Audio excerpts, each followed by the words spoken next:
Bismillahirrahmanirrahim. Alhamdulillah wassalatu wassalamu ala Rasulillah Sayyidina Muhammad bin Abdillah wa ala alihi washabihi wa ala ma ba'd.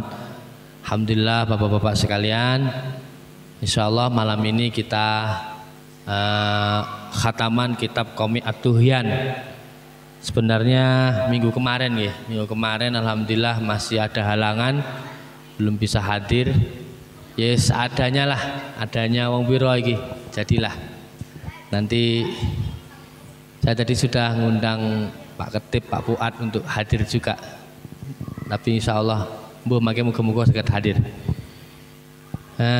Baiklah Bapak-bapak, semoga ini salah satu bentuk husnul khotimah kita.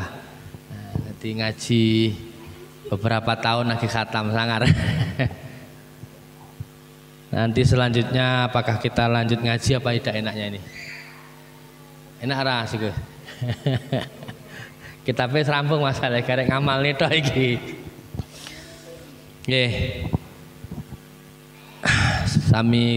Sambil menunggu teman-teman sekalian, biasanya Mas Ali datang biasanya.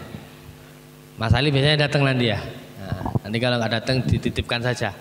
Mas Agus yang nganterin anunya. Berkatnya.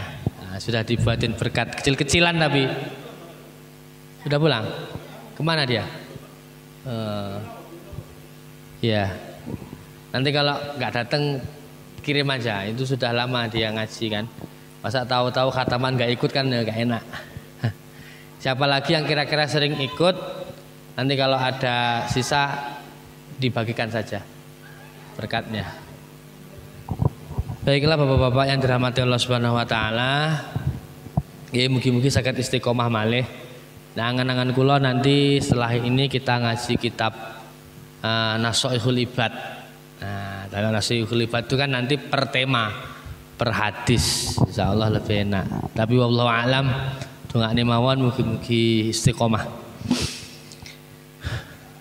Bismillahirrahmanirrahim. Qala al-mu'allif rahimahullahu taala, tsumma zada Syekh Abdul Mun'im baitan wahidan. Di dalam penutup kitab Qomih At-Tuhyan ini yang dikarang oleh Syekh Zainuddin Al-Qusini, merupakan orang Maliabar. Maliabar itu India. Jadi dulu tuh India mayoritas muslim, Pak. Muslim ahli sunnah wal jamaah India dulu itu. Termasuk sejarahnya Wali Songo itu ada versi Persia. Nah, ada versi Wali Songo itu datang berasal dari Gujarat. Nah, pedagang Gujarat itu ada sejarah Wali Songo kan ada macam versinya. Ada yang mengatakan datang dari Arab, ada yang mengatakan dari Persia, terus ada yang mengatakan dari mana itu Cina dan seterusnya. Itu semua ada tendensinya menurut ahli sejarah masing-masing. Nah, sebelum Islam berkembang di Indonesia ini, di India itu sudah lama. Bahkan banyak pengarang-pengarang kitab yang kitabnya masih dikaji di pesantren itu berasal dari India. Contoh seperti kitab ini, kitab Qomih At-Tuhyan ini adalah karya orang India dari Maliabar. Dan kalau punya handphone itu dicari di Google Map daerah Maliabar India. Nah itu.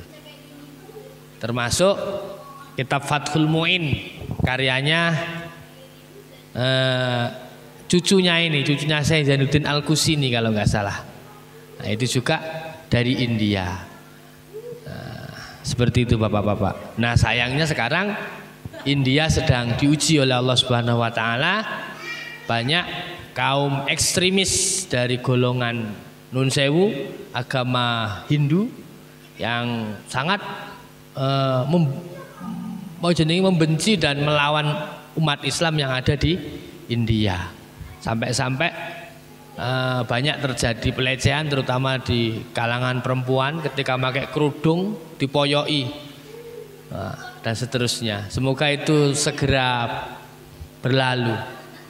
Memang yang namanya ekstremisme atau radikalisme atau garis keras itu sebenarnya bukan agama Islam saja, tetapi semua agama itu memiliki ekstremisme masing-masing.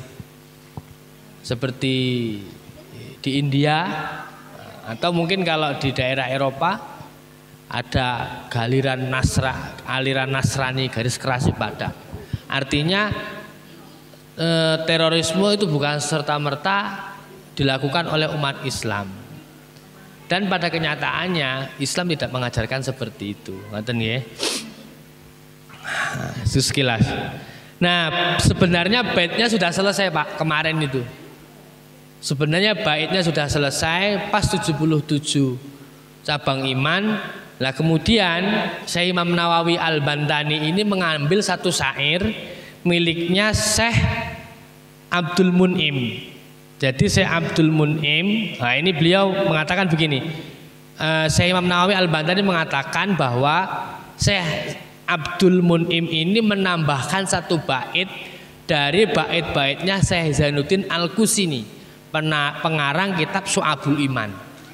Nah, jadi Syu'abul Iman iku nadhomane wis selesai, tapi di akhirnya ditambahkan satu nadhom oleh Syekh Abdul Mun'im.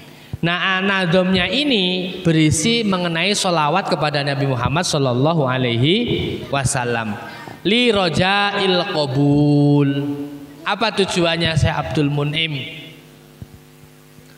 menambahkan satu bait ini dengan harapan semoga apa-apa yang telah kita pelajari bapak-bapak, apa-apa yang telah ditulis oleh Syekh Zainuddin Al-Qusini berupa 77 cabangan iman dalam kitabnya Syu'abul Iman ini diterima oleh Allah Subhanahu wa taala sebagai amal baik dan juga tentunya diterima oleh kalangan umat Islam. Dan alhamdulillah ini kalau dilihat tahunnya kemarin lupa saya. Ini sudah berapa tahun yang lalu.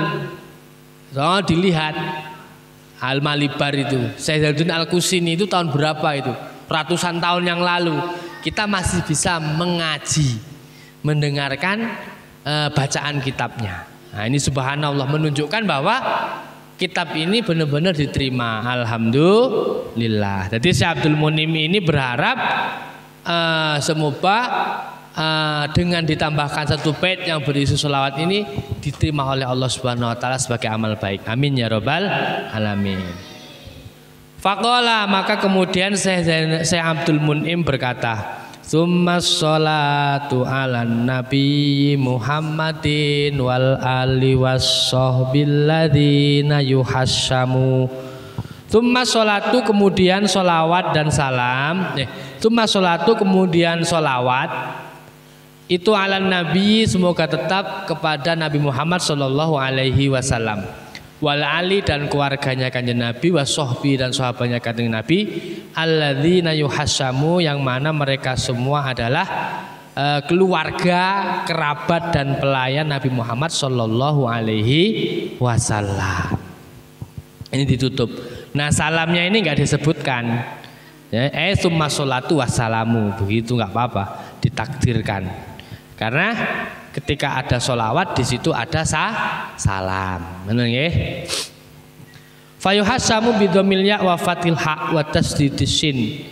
Lafat yuhassamu itu di domah yaknya yu, dan fathah haknya ha, wa tasdidis sini hassamu. Mabniunil maf'ul, dimabnikan dengan mabni maf'ul. Iki pelajarane Mas Lutfi iki. Fa'ala fa'alu. Ini namanya tasrifan. Yuj'alu as-sohbu mislal khodami. Maksudnya adalah dijadikan para sahabat Nabi itu seperti pelayan, wal nyali, dan keluarga, wal korobati, dan kerabat, indan Nabi, di hadapan Rasulullah Sallallahu Alaihi Wasallam.